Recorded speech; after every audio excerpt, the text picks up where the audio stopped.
Contrairement aux années 2018 à 2020, la croissance de l'herbe a eu beaucoup de mal à démarrer ce printemps.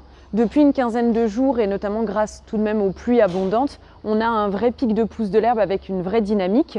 La dernière semaine, par exemple, on avait observé plus d'une soixantaine de kilos de matière sèche par hectare et par jour.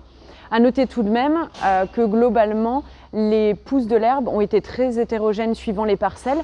Ça dépendait globalement du type de sol, de la fertilisation, de la portance. C'est toujours valable, mais cette année encore plus.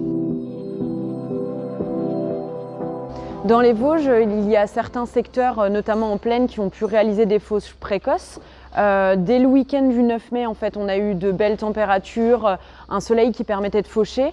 Le week-end dernier, de la même façon, il y a quelques surfaces assez faibles qui ont pu être fauchées, il y avait quelques éclaircies. Après, voilà, les pluies abondantes de ces dernières semaines n'ont pas permis de réaliser toutes les fauches.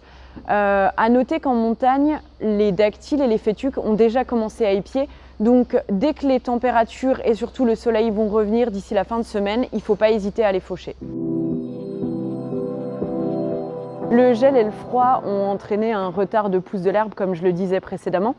Et donc forcément, finalement, les dates de récolte sont retardées. Donc on aura des valeurs alimentaires des fourrages qui seront plus faibles, mais un rendement qui sera tout à fait correct par rapport aux années passées.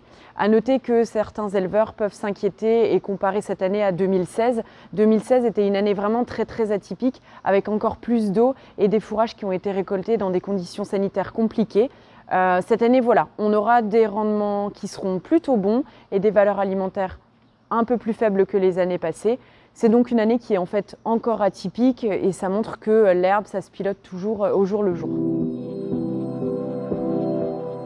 Depuis l'année dernière, nous proposons à la Chambre d'agriculture des Vosges un accompagnement dans la gestion des prairies permanentes et temporaires.